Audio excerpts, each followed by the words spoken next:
Hello, everybody, and welcome back to another episode of the Cinema Wave podcast here at the Culture Wave Media Network. And we are back in a galaxy far, far away, back in the saddle with Star Wars for Skeleton Crew, the first two episodes that dropped this week. I'm one of your hosts. My name is Darian Scalmoni. I'm joined, as always, by my Star Wars buddy, Mark Jacobino. What's up, Darian? Hello, everyone. Excited, man. Excited to get back into it. It's been a while. Trying to wipe off the dirty taste in our mouth from what the Acolyte was. Yeah. We did get some good viewership on those episodes, but I do feel like a lot of people were in agreement that hate watching. Yeah, hate watching for a lot of it. And the unfortunate reality that it just felt that so much of directorially that show was off the mark. Like there were so many things that we were excited about on the precipice of what it could have been, and it was not able to achieve anything near what we were hoping for. Mm-hmm. It leads us into going into Skeleton Crew with a lot more hesitancy than I think we initially wanted, right? Right. Yeah. I mean, I was already not excited about the show because I didn't think it existed. It had been announced, I think, back in 2021, filmed in 2022, and now it's finally here almost at the end of 2024. So I was already skeptical about the show, and then coming from the Acolyte, I was not, there was no optimism for me that this was going to turn out to be anything special. It was kind of just going to be the same thing. Yeah. So we get the first two episodes that dropped on Monday. It gets bumped up a day from the initial release date of when it was supposed to come. And on the onset, I think I had texted you and I was like, is this a good thing? Is this a bad thing? I don't know. I was also looking at the episode list before we started recording, and I started to think to myself, they're putting out an episode on Christmas Eve. They're putting out an episode on New Year's Eve. They got to feel confident about the show. That's going pretty interesting. So I want to ask you, non-spoilers to start us with. We have not talked previously about this yet, so I have no idea what you're going to say. I'm very curious on your broad thoughts on the first two episodes of Skeleton Crew. Give it to me. I was going to pass it back to you because you always ask me what my things are, but thoughts are, but I want to pass it to you, Darren. Okay. Let's switch it up. All right. What are your broad thoughts switch it up. on Skeleton Crew? I was pleasantly surprised with the show. Nice. I was pleasantly surprised with the show. Now, I will say it is exactly what they pitched us. It's exactly what we were being told it was back in Star Wars Celebration. When was it announced? 2020? Probably, or 20, maybe even very 2019. Long time ago. Yeah. This was going to be an Amblin-esque Steven Spielberg 80s movie inspired adventure with this ragtag group of kids and being led by a Jedi. And we get the reveal of the Jedi in the first two episodes. Again, I'm not going to give away spoilers. That's in the trailer. Yeah. But well, just a Force user. We don't know if they're a Force user. We're not sure if they're a Jedi. We don't know. There's still a lot of mystery there. It said that he, at least they've said it in like previous indications of describing what the series is. Well, now you spoiled it for me, Daniel. But no, I was happy with the first two episodes. I think here's the difference, and this is no slight against the creators of Acolyte, even though we ripped into them enough. This just feels like a real production. It feels like the first time we've seen Star Wars do a real production since Andor, and it's being handled by real filmmakers, people that understand what it is to direct, right? Like experienced filmmakers. And John Watts is basically the brainchild of this. He's a co-creator with Christopher Ford. He also directs the first episode, and he's going to direct the finale of whether this is the first season or it's a mini series. He's directing the last episode as well. And the great thing also with the first episode is that we get like a full 50-minute episode, which we were waiting on for so long. Acolyte, so many of those episodes were like 25 minutes or like 32 minutes. It's like, well, can they even fill what they have here with their ideas? And this feels like something where it doesn't feel like they're going in aimless. It feels like they have a real sense of direction, a real sense of adventure, which you're dealing with these kids. There are some things that were jarring to me in the sense of it being a Star Wars set show, which I'd love to talk to you about when we get there into the nerdiness of it. But on basic broad thoughts, I enjoyed the first two episodes of the show. How did you feel about it? I enjoyed it as well. I think that it, like you said, it did what it said it was going to do. I enjoyed the kids more than I expected. I think they brought a lot of good things to the table. Wim is someone you root for right away, emotionally, and he's kind of a goofball, but he wants this sense of adventure that seems to be the driving force of most Star Wars stories. So it has that Star Wars DNA to it. The comedy works again for the most part. Again, when you're dealing with kid actors, sometimes it's not going to land, and for me, sometimes it didn't. But I think Neil, the elephant-looking kid, I think he has some good lines in here where I genuinely laughed out loud, which was refreshing because most of the time with the Acolyte, I was laughing at the show, not because of the show. Yeah. I think the drawbacks for me with this first 2 episodes, which I don't think will be problems moving forward, is I think there was too many Earth-like things going on. Whether it was the suburbs, the manicured lawn, there's like a spyglass at one point in the middle of a spaceship. All of it felt a little too grounded in Earth, and Star Wars is supposed to be a space fantasy and it's supposed to take you out, but it's also supposed to be practical. So even though it's a space fantasy setting, you could still connect with the characters. And I felt there was some moments in here where the immersion was broken for me because of some of the decisions, and I think that's just because they fully committed to leaning into this 80s aesthetic, kid type movie from the 80s and really drawing on that stuff. So for that point, it didn't land for me. But I did enjoy it, and I think there's some like well thought out mysteries or like seeds planted for some mysteries that could come to fruition. So, I think it did what it was supposed to do, and it was refreshing. Not blown away, but I didn't think I was going to be blown away by this. Exactly. I think refreshing is a perfect word to describe it because I think that so much hinged on the fact that we were sold all these different things for the last few years with Star Wars, right? Like going back to even like Ahsoka, right? I have unfortunately have not jumped into Clone Wars, but knowing what I knew about that story and the elements of how live action Ahsoka and what was supposed to be a live action season of Rebels was going to be, it didn't hit all the marks for me. Now there were certain, like the Anakin episode, obviously we both loved, and looking back, that's like a moment, which is great. I could look back and I could be like, that's a moment in Star Wars that I could appreciate and I love and I would love to return to. Obi-Wan didn't have a lot of moments like that, maybe besides the first fight with Vader, right? Like you don't get a lot of that. Yeah. With Acolyte, we're pitched that this is going to be dark, it's going to be different, and it's creatively a dumpster fire. With this, what we were told is what is true, which is so sad in a sense that we need to now get excited about that in the world of Star Wars, but we've had this conversation so many times. They put instead of putting like just one foot in front of the other just to get progress moving forward, they're constantly throwing out more development deals, more filmmakers that are attached to Star Wars, a new TV series that's never going to get made, all of these things. And with this show, regardless of the fact that it may have taken 3 years for us to get it, almost 4, right, so far through 2 episodes, it is exactly what I was told it was going to be. And that feels good, and it's well done. Right.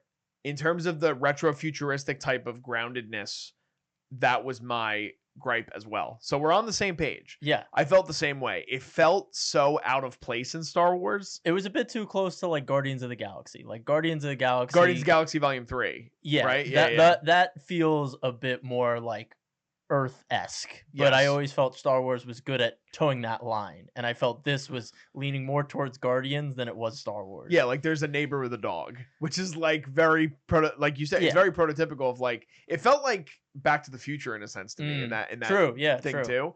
Which again, I appreciate the homage paid, but it feels out of place for what Star Wars is. Right. Does it completely throw me off the path of what the show is pitching me? It doesn't. It's something where I'm like, oh, that felt odd, but then you're already thrust into the next thing by the time you can think about it. Meanwhile, with other shows, it's like, oh, that doesn't make sense. Oh, now you're selling me something else that doesn't make sense. Oh, wait, I don't understand where we're going with this at all. Yeah. This story is just, it's simple, but it's effective in the way that they're telling it so There's far. no egregious writing issues, and there's no slights against Star Wars canon or trying to change what we know about Star Wars. It's just, we want to tell a Star Wars story, straightforward, have fun while we're doing it. Here you go. Yeah, exactly. So you talked a little about the kids. I want to dive in a little bit more to them because so much of the DNA of the show is the kids. And I think we had talked about in the our preview show we did post Comic-Con? I think it was. We were talking about the trailer that had dropped, and you're like, I'm just worried these kids are going to be the most annoying things on the planet, which is a fair criticism. With children actors, sometimes they don't hit all the way. So you have your 4 lead kids. You have Wim, who's played by Ravi Cabot Conyers. You have Neil, who is voiced by Robert Timothy Smith, who again played that elephant-esque CGI character. Kiriana Crater that plays KB, and then you have Ryan Kira Armstrong that plays Fern. Through the first 2 episodes, how do you feel their chemistry is working, and are there any standouts of the 4 to you that you're really impressed with them, or is it more of like just as a crew, it's all believable and you like their dynamic together? Yeah, I think as a group right now, I didn't love their chemistry when all 4 of them were on screen together. I know they're trying to obviously have that boys versus girls 80s dynamic here. But I thought even outside that, the chemistry when they were all on screen wasn't there yet. I think that'll develop over the show. I think Wim, as I said, is, that prototypical Star Wars protagonist that you can root for. Neil is a nice comedic relief, Samwise Gamgee type character to his Frodo. Fern, rough around the edges, but that's the point. And I think what's more interesting with her is the mother character played by Kerry Condon, and that whole dynamic of what really is going on with this planet, because we get little hints that it's not as it seems. It's not this utopia, that something's going on under the hood. And then KB, we don't really get a lot from. I enjoy your character from a design standpoint. I like the haircut, the glasses that kind of come down, and she's very she's a tinkerer and she can kind of hack into things. I think that's cool. I think she has a nice moment when they're walking through the spaceport. She like pets the animal, gives a little bit of her just softer side. And so through the first 2 episodes, I'm excited to see where the group goes together. I think Jude Law might help with the chemistry between the characters, because he's he's a veteran. He's Jude Law, so I think he'll be a nice glue for the whole crew to come around. Yeah. What about I'm curious too. This, a lot of people are talking about it online. Like this is basically it's like a pirate show. It's like Pirates of the Caribbean by way of Star Wars, and maybe that's just of the first 2 episodes. But it is an adventure. You're dealing with a group of pirates in the opening of the series, right? And dealing with sort of the rogues of the antagonistic side of the crime underworld of Star Wars. Do you like that tinge to it? I mean, we've seen some of that in Mandalorian, obviously, now play out, and you have the returning. I think the one in episode 2 is the returning pirate, right? Yeah, I don't know if he'll be a big portion of it. I think he might just be part of the crew. I think the wolf guy is the real big bad kind of pirate of the crew. Maybe there's more to it. Maybe this is just the upfront type of soldiers, and there's a bigger pirate lord around it. It's interesting. I don't think we get a lot from them. We get one fight scene with them and the droid that they resurrect, KM, who's played by the guy SM-33, Nick Frost. Yes, played by Nick Frost. So that's really the only thing we get from them, and the opening scene is them getting into this vault. There's no credits that they were promised. Obviously, Jude Law is the guy under the mask, and he swindled them, or he tried to use them to get to the credits, but the credits weren't there. So I think very early to tell with the pirates, but it's always exciting to see new pieces of Star Wars, and I think it makes sense. The kids couldn't really be fighting the Empire. They couldn't be fighting Sith or dark side 100%. users. It had to be something that they could actually stand a chance against, and I think pirates is good. I wonder if Hondo will show up in the show. That'd be cool. The guy from the Millennium Falcon ride. Yes. For your reference. Yes. For me, it's Clone Wars, remember. but Yes. Yes. Because he's like one of my favorite characters. Well, I think, and not to make it a Disney thing, but I like the end of the second episode is literally, at least I felt this way, it's a nod to the Pirates of the Caribbean ride. Like they're trapping the kids in a cell, and they're putting the key right next to the cell. Yep. Just kind of how like they would tried have to get the dog. Yeah. Exactly. So I think that, and I'm very curious if the John Watts and Christopher Ford are like fans of the original Pirates not trilogy, but franchise essentially. I think the first Pirates movie is fantastic. I think everything that kind of comes after it is not great. Yeah. But I do think it's cool to see that they could be inspired by something like that. And the one thing that you brought up that I really agree with, which I think is a good thing for Star Wars right now, and it's particularly this story, is that they're not trying to do too much. Like this isn't a side adventure that exists within the world of Star Wars for these kids, and they're probably not going to play a role going forward, you would think, or maybe they have this own pocket of things going forward. You don't really know, but you can't have them going up against like a Throng level threat. Like it would be the We've most got a new crew. it would be the most unbelievable thing ever. And I do think it's a good way to introduce Jude Law's character, especially towards the end of the second episode, where we see kind of how he's going to. He's a natural charmer. You could tell the way that his character is. And I do think just based on the design, and we had talked about this, I think he's really well fit for Star Wars. I think Jude Law works in Star Wars. It was how I felt when they cast. Unfortunately, I think the character was bad though. But when they cast Paul Bettany in Solo, I was like, he just reads Star Wars to me. You know what I mean? Yeah. Jude Law is the same sort of thing.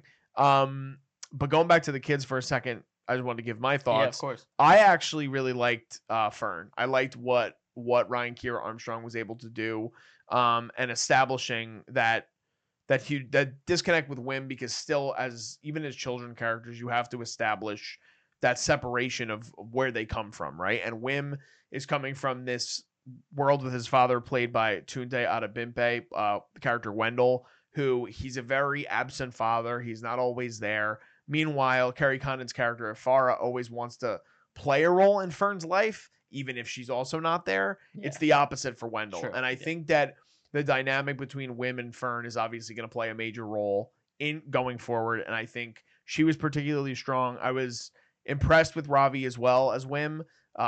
This is no pun intended, but his character is very whimsical. That's who he is as a character. He's very off the beaten path. He doesn't like he basically says in class that he wants to be a Jedi, and everyone's like, that's a ridiculous thing to say. That's never going to happen. So I do think that plays into the really good children's humor. And even could be, it's just normal humor in the world of Star Wars that plays well going forward. So I think the kids, I'm excited to see, like you said too, the chemistry moving forward with them, and where we're going to go next, because we end with basically them realizing that Jude Law's character has these abilities and he's going to break them out. Well, Wim's going to be his biggest fan, because Wim's going to be like, I read about the Force in my books. You're using the Force right in front of me. Are you a Jedi? Where's your lightsaber? He's going to be all over Jude Law, and Jude Law is trying to get over on them. He hears where they're from. He knows about the treasure there, and he's obviously a what's the word? What do they call Han Solo all the time? A scoundrel. He's a scoundrel. He's a scoundrel. Like, he is trying to use these kids to find this treasure, and he's going to have that Han Solo heart of gold turn at some point in the series. Kids melt his heart. You're going to have to see how it plays out, but I agree. That's probably the trend we're on. That might be the safe bet, but it would be interesting to see if they subverted our expectations. I don't think that's gonna, he's just like, no, I don't give a shit. I want all your credits. Yeah. But yeah, I'm definitely interested also to see what happens with Kerry Condon's character, because not to say I was disappointed necessarily with how she was utilized in the first two episodes. I just think that both of us were excited about her involvement because of the fact that she was an Oscar-nominated actress as recent as a couple of years ago with Banshees of Inisherin, and that she is such a force as an actress, and you don't want to just see her be a mouthpiece for nothingness. You know, I definitely think there's a deeper rooted thing with her character. According to IMDb, it says she's in 7 episodes, and she was not in episode 2 at all. So that means we might get her through the rest of the series, which would be good, I think. Yeah, I think there's a big, some sort of power structure, bureaucracy on the world that, at one point we have the red dots in the sky, which people think is a barrier. They can't leave. And then the kids, they just fly right through it. So it's a decoy. It's meant to keep the population stuck on the planet and thinking that they can't leave. And she is like this figurehead who comes into the schools and is like, do well on your tests, become a cog in the machine, and you'll do great. You'll be helping, do the great work of the New Republic. I don't think they're part of the New Republic. I think this planet is a, bureaucracy in its own, and it's not connected to anything. And they're playing it off as if they're part of the New Republic, just to keep people subjugated in this utopia, this perfect suburban life. The dad is obviously overworked. He's always at work. He's doing paperwork at home. He can't read Wim bedtime stories. He's always not present, like you said. So I think there's a deeper thing going on. Is it the planet living off the treasure that they apparently have? Is it something else? They're using those old credits. They pull them out at the the pirate dockyard, and they're like, where did you get those credits? Those have been, those have been around in a while or something like that. So I think there's something deeper, and I hope there's something deeper with her character. And she, I said it in my podcast, but she kind of reminds me of a like a Laura Linney type character in Truman Show, Yes. Yeah, kind of yeah. trying to pass off the facade, and I hope that's what it is. Yeah, I liked the scene with the credits. I thought was funny when they're on that other planet. And they're like, where did you get this? And he's like, my dad just gave it to me for lunch money. And he's like, lunch money? He's like, you know what? I need a little bit more than, like, this is not enough. Yeah. So it plays into that definitely. I do think that would be interesting to have that kind of dystopian feel, and understanding sort of the facade that might be at play with what this might be. Going back to the planet element of it, because they do play into that as well. What is it called? Is it called At Adam? Yeah. At Adam or something like that? Yeah. So what do you think is to that? Because every single person on this other planet is like, all right, like, stop making a joke. I Like, think you're that's obviously... I think that's part of the ruse. I think the planet has knowingly taken itself out of galactic matters, and people think it's not there anymore, or it was destroyed, or it doesn't exist. It was always a facade or something like that.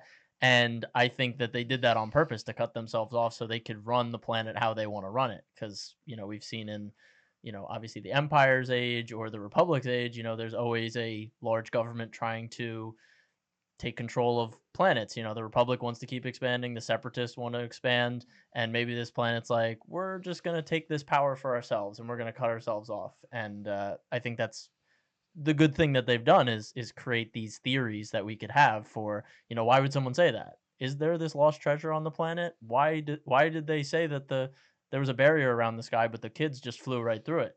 It's all things that help for these type of conversations that is fun. I mean, we always say during the Acolyte, we just predicted everything that was going to happen because they were so straightforward with it. It was like if they said it in this episode, like Carrie Condon was like, Fern, I'm trying to control this planet. You can't. Exactly. It's more fun to speculate. It's definitely more fun to theorize. We also get a moment towards the end of the second episode with Wendell and the safety droids, where they kind of are looking around for this. They get this alert, obviously, of this massive thing happening when the ship kind of comes to, and then they fly away. And Wendell's the only one that sees it happen. He's like, you need to save my kid. And they're like, sure, no problem, sir. We'll get your kid back. Yeah. Which is very obvious. Like, even with the conversation the two droids are having, you can tell that there's a larger operation at work. So definitely interested with that. I don't know if this is just me misremembering, but initially, didn't they say that Skeleton Crew was going to play into this whole Filoni-verse movie thing that's going to happen? Darian, how many things have they said to us? I know. How many things I know. to us? I don't. They probably have, or they might have been a rumor. Because that's what I'm so curious on how this world will work with Mandalorian and with Ahsoka. I mean, obviously, I hope it doesn't. I hope it doesn't either. Yeah. Because I just don't understand how they'd be able to do that. Yeah. With these characters. I mean, again, you would have to assume they're not going to kill off the kids, but like, who knows what they're going to do? It might just play into the pirates that they showed in Mandalorian, and maybe that's what the extent is of it. I hope that's what it is. Like you said, I don't know where these kids would fit into all this. I don't think they're going to make Jude Law turn into this Master Jedi that isn't around for the sequel trilogy, something like that. I don't think so either, but I do hope, and that I'm speculating way too far in advance, but if they were to do something like that, I would rather it be something where you get that turn, that Han Solo-esque turn of Jude Law's character, to which then he is like, they're like, all right, you're off of your crimes. Like, you're good. Like, you did the right thing, but you returned the kids. Like, you made sure our world stayed a secret, whatever.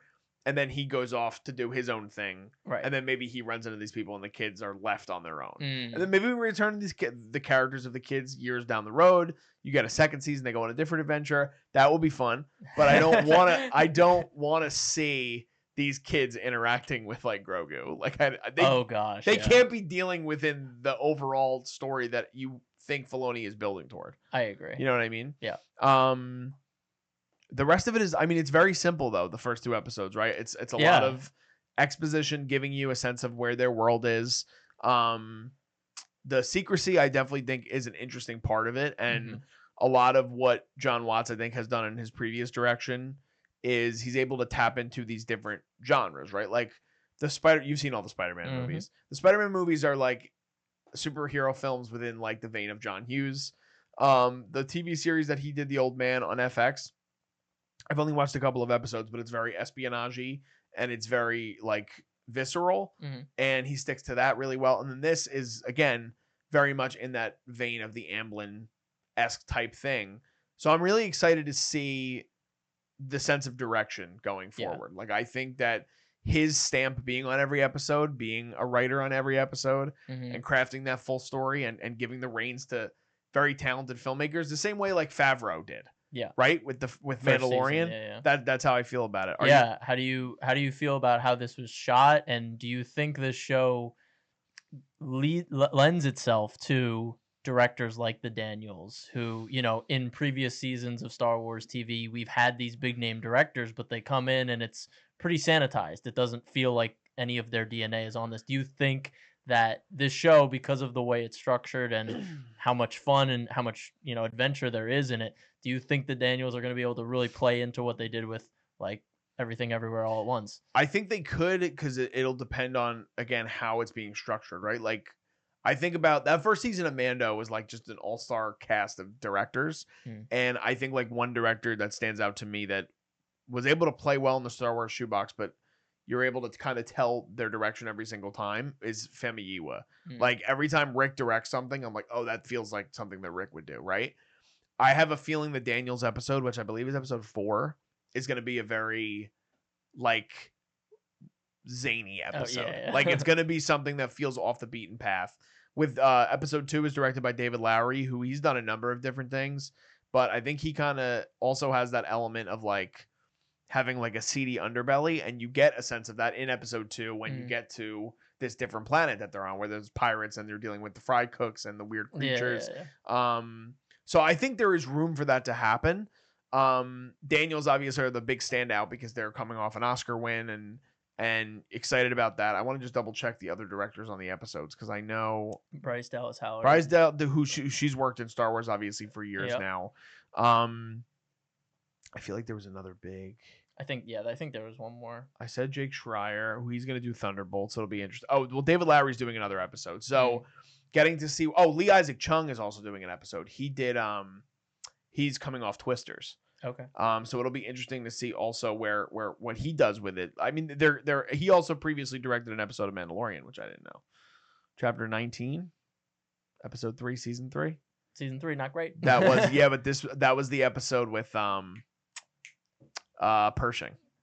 Okay, that was a decent episode. Yeah. So different vibe, obviously. Different episode. Yeah. I do think that you can get a good different directorial spin on all of it, and I think that Watts, having previously worked in television with separate directors, I think he'll be able to navigate that in the right way. Yeah. And I don't feel like Filoni kind of has his hands on this. Maybe I'm wrong. I think he's an executive producer. Yeah, it's one of those things where executive produce, you could just kind of tag that on everything. Exactly. Like I don't know if so much of this feels like something that he would have done, like because Filoni still is so much in that like George Lucas vein of things. Not to say that some of George Lucas's stuff also doesn't feel Amblin-esque, but it's not. It's very separate. Like it feels different than what Spielberg was trying to achieve with things like that. But I'm curious. I mean, I'm excited to see where we go from here, and we have, I believe it's 8 episodes. That probably is the season, right? So we got a little ways to go, but I think it's off to. I'm very happy to like feel that it's off to a good start. It is good to be in here and not shitting on Star Wars. It does feel good. It feels good to come into the studio and not be like, now we have to record an episode for this shit show that we had to watch. It feels good, definitely.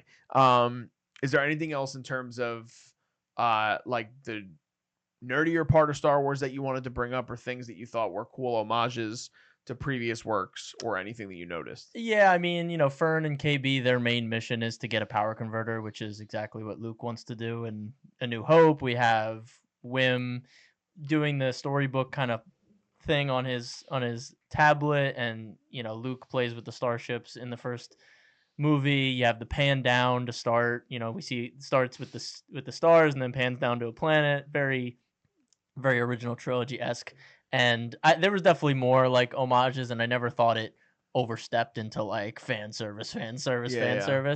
So I thought it's been done tastefully well, but to be honest, it's not connected that much to other Star Wars, so I can't even nerd out on like, oh, I can't believe that they used this one thing from this Clone Wars episode in this. It's not deep enough yet. We'll see. I again like when it's not connected that much.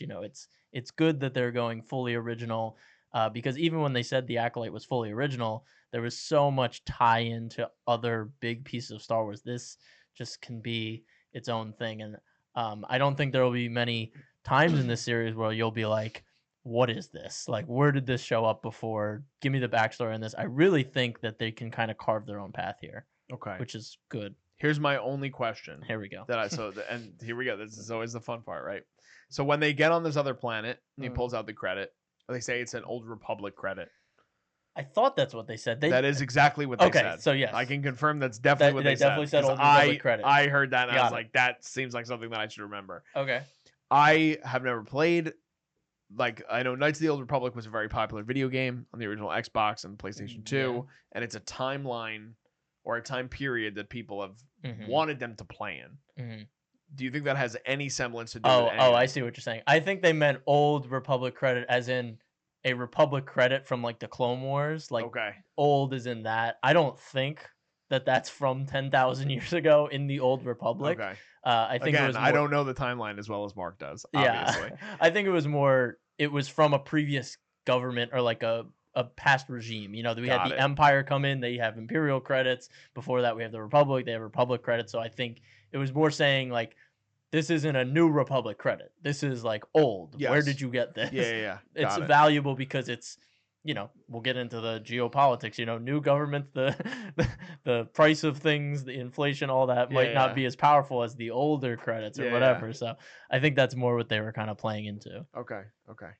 You just made me talk about the economy, the economics of Star Wars. No, but it's because those are always the nerdy things I get interested in. Like we talked about it with Andor, how they were able to sort of pull these different artifacts. I think it's so cool that these things are still embedded in the canon of what Star Wars is. So I do think that's cool. But I feel like that's pretty much it. For the first two episodes. We did a great job. Well, we hope you guys enjoyed the first two episodes of Star Wars Skeleton Crew. Let us know in the comments what your thoughts were. It's doing really well. If you look on IMDb right now, it's at a 7.3, which is a little bit lower than I initially saw. But Rotten Tomatoes, it's 95% from critics, 84% from audience, which is high for a recent Star Wars series. Anything recent Star Wars, probably besides Andor. I think I've really seen, I don't go on Twitter anymore. That's a dangerous place to go. But I've seen most of the Star Wars YouTubers I follow, or at least come by. They seem to have liked it. So it's I think it's positive so far. I think it's been a mostly positive thing. We're excited to keep talking about this with you guys week to week. We'll be back next week to discuss episode 3. Be sure to, like I said, write your comments. We love to have a conversation with you guys and your thoughts on the series. For a larger conversation, you could like this video and subscribe to us here at the Culture Wave Media Network. We're covering all things in film and TV. Our reviews are up currently for Wicked, Gladiator 2, Moana 2 is up now. We just did the piano lesson, Anora. Mark just did Arcane with Vinny, and Mark and I are going to start covering Secret Level starting next week. I'm so excited for that. I'm coming out on Prime Video, so be sure to subscribe and be along for the ride with that. And you can follow us on all our social media stuff. It's below me in the video right now, as well as we're everywhere. We're on Instagram, we're on TikTok, all that stuff. And then I want to give Mark a second to plug his own socials and his channel and his podcast. Yeah, thank you, Darian. I have the Star Wars Mark of Balance podcast. You can follow me on Instagram at @star_wars_Mark of Balance. Just premiered a new logo, so really excited about the new era. And casuals, diehards, everyone's welcome. I hope you come by and check it out. I go a little bit deeper than I do here. I got to keep it a little more casual here, but I definitely do some deep dives over there. So appreciate you giving me the space to plug my podcast. Yeah, absolutely. All you Star Wars nerds, go over there and listen to his pod because it's great. I get a lot of information from the stuff that I don't understand from Star Wars on there as well. So thank you guys for checking this episode out. Just signing off. I am Darian Scalamoni. I'm Mark Jacobino. And we will see you guys next time. This is The Culture.